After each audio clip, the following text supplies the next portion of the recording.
ঈদের পরে সবার বাসায় একটা দাওয়াত পর্ব বা গেট টুগেদার থাকে। আসসালামু আলাইকুম, সবাই কেমন আছেন? আশা করি সবাই ভালো আছেন। নতুন আরেকটা ব্লগ দেখার জন্য সবাইকে আমার চ্যানেলে ওয়েলকাম করছি। কোরবানি ঈদের পরে যেহেতু মেয়ের জামাই এসেছে, ওদেরকে নিয়ে সবার বাসায় বাসায় অনেকগুলা দাওয়াত খাওয়া হয়েছে। এটা হচ্ছে ওর বড় চাচার বাসায়। দাওয়াতে ওরা অনেক কিছু আয়োজন করেছিল, প্রত্যেকটা খাবার অনেক মজা ছিল। তারপর দিন ছিল আমার আম্মার বাসায়, অর্থাৎ নানার বাড়িতে দাওয়াত। ওখানেও অনেক রকম রান্নার আয়োজন করা হয়েছে। প্রত্যেকের বাসায় আমরা যেরকম ঈদের পরে কোরবানির পরে সবারই সব জায়গায় দাওয়াত থাকে, আমাদের এইবার এর দাওয়াতটা ছিল বেশি স্পেশাল, যেহেতু মেয়ে জামাইয়ের সাথে অনেক দিন পর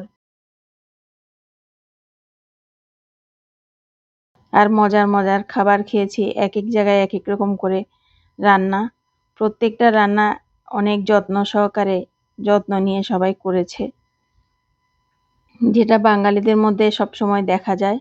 বাঙালি পরিবারে, জানি না বাংলাদেশের বাইরে অন্যান্য দেশে মানুষ এভাবে দাওয়াতের আয়োজন করে কিনা, কিন্তু বাঙালি যেখানে যেখানে আছে, বিশেষ করে বাংলাদেশের মানুষ, দেশে বিদেশে সবখানেই এরকম দাওয়াত পর্ব চলতে থাকে।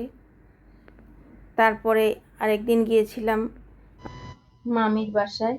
এই যে ওখানে ওরা অনেক কিছু আয়োজন করেছে। এই মামির বাসার দাওয়াতে ওরা জামাইকে একটা বড় থালির মধ্যে সব কিছু সাজিয়ে সুন্দর করে দিয়েছে।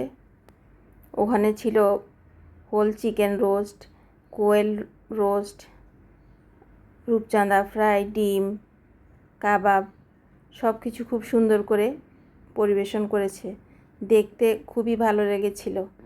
এটা হচ্ছে প্রাকৃতিক একটা যে কোনো একটা দৃশ্য। এই যে এই মামির বাসায় যে প্রথমে আমাদেরকে ওয়েলকাম ড্রিঙ্ক দিল, তারপরে একটা ম্যাঙ্গো র্যাপ দিল, লেমন জুস দিল। এই যে সুন্দর করে জামাইয়ের জন্য একটা থালি সাজিয়েছে। থালিটা আসলে দেখতে খুব সুন্দর হয়েছে, আর অনেক রকমের ভর্তা ছিল। সুন্দর করে সবগুলা ডিশ সাজানো হয়েছে। এই যে দেখতে পাচ্ছেন আপনারা, খুব সুন্দর করে ওরা পরিবেশন করেছে। প্রেজেন্টেশনটা অনেক বেশি সুন্দর ছিল।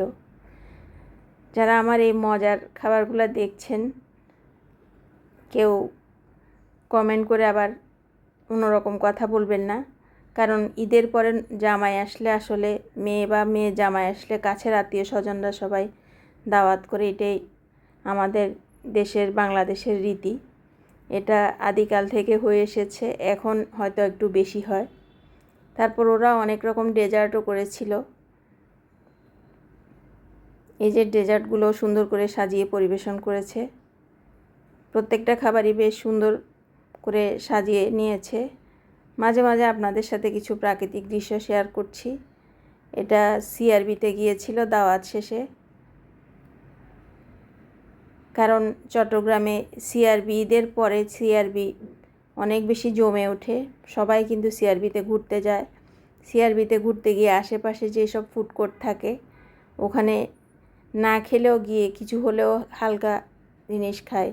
এটা ছিল আমাদের বাসায় সবাই এসেছিল মেয়ের সাথে জামাইয়ের সাথে দেখা করার জন্য। সবখানে বেশ ঈদের পরে একটা খাওয়ার আয়োজন ছিল। খুব সুন্দর করে মেয়ের জামাইয়ের সাথে, আত্মীয় স্বজনদের সাথে, কাছের আত্মীয় স্বজনদের সাথে খুব ভালো একটা সময় কাটিয়েছি। যারা আমার ব্লগ দেখেন তাদেরকে অনুরোধ করব একটা লাইক দিয়ে ব্লগটা দেখা কন্টিনিউ করবেন। আর নতুন যারা আমার চ্যানেলে আসছেন, চ্যানেলটা সাবস্ক্রাইব করে দিবেন। আমাকে সাপোর্ট করবেন যাতে আমি সামনে এগিয়ে যেতে পারি। তারপর এভাবে ঘুরে ফিরে মেয়ে এবং মেয়ের জামাই চলে গেল আবার ওদের গন্তব্যে। এটা হচ্ছে আমার কাজিনের নাতনির জন্মদিন ছিল, ওখানে যাওয়ার জন্য আমি রেডি হয়েছি। এটা আমার ঈদের ড্রেসের সাথে আমার যা চুড়ি, অন্যান্য জিনিস পরেছি, এগুলো সব মিলে গিয়েছে। তারপর চলে গেলাম ওদের বাসায়। এই যে সুন্দর করে ঝিলিমিলি বাতি দিয়ে সাজিয়েছে, এখান থেকে আমি একটু ভিডিও ফুটেজ নিয়ে নিলাম। এই বাতিগুলো দেখতে আসলে বেশ সুন্দর লাগে। এই যে নুসাবার জন্মদিন, সুন্দর করে একটা ব্যানার বানিয়ে লাগিয়ে রেখেছে। ওর 8 বছরের বার্থডে ছিল। তারপর ওর নানু সুন্দর করে একটা কেক বানিয়েছে। কেকটা খুবই সুন্দর ছিল এবং খেতেও অসাধারণ ছিল। কেকটা আসলে দেখে থাকতে ইচ্ছা করছে। বেশ সুন্দর হয়েছে কেকটা এবং খেতে খুব মজা হয়েছে। ওর মেয়ে রান্না করেছে, রান্নাগুলোও বেশ ভালো ছিল। ওদের সাথেও বেশ কিছুটা সময় অনেক আনন্দের সাথে গল্প গুজবে সময়টা কাটিয়ে আসলাম। আসলে আত্মীয় স্বজনের সাথে ভালো সম্পর্ক থাকলে মানুষের যাওয়ার জায়গা অনেক বড় থাকে। মানুষের মন খারাপ হলে তখন আত্মীয় স্বজনের কাছে গিয়ে কিছুটা সময় কাটিয়ে আসলে মানুষের কিন্তু মনটা অনেক ভালো হয়ে যায়। বাইরে গেলে যেমন মনের গভীরতা বিশালতা অনেক বেশি বেড়ে যায়, তেমনি আসলে আত্মীয় স্বজনের কাছে ভালো সম্পর্ক থাকলে ওখানে গেলেও মানুষের মন খারাপ হয়ে গেলে মনটা অনেক ভালো হয়ে যায়। এই যে এটা জন্মদিনে রান্না করেছিল চিকেন রোস্ট, গরুর মাংসের ঝাল ভুনা, ডিম ভুনা, সালাদ, পোলাও আর কেক তো ছিলই, ঘরে বানানো হোমমেড কেক। আশা করি আমার আজকের ব্লগটা আপনাদের ভালো লেগেছে। ভালো লাগলে আমার চ্যানেলের সাথে থাকবেন, আমাকে সাপোর্ট করবেন। আর নতুন যারা ভিজিটর আসছেন তারা আমার চ্যানেলটা সাবস্ক্রাইব করে আমার পাশে থাকবেন। ভালো লাগা মন্দ লাগা কমেন্ট করে জানিয়ে যাবেন। দেখা হবে নেক্সট ব্লগে।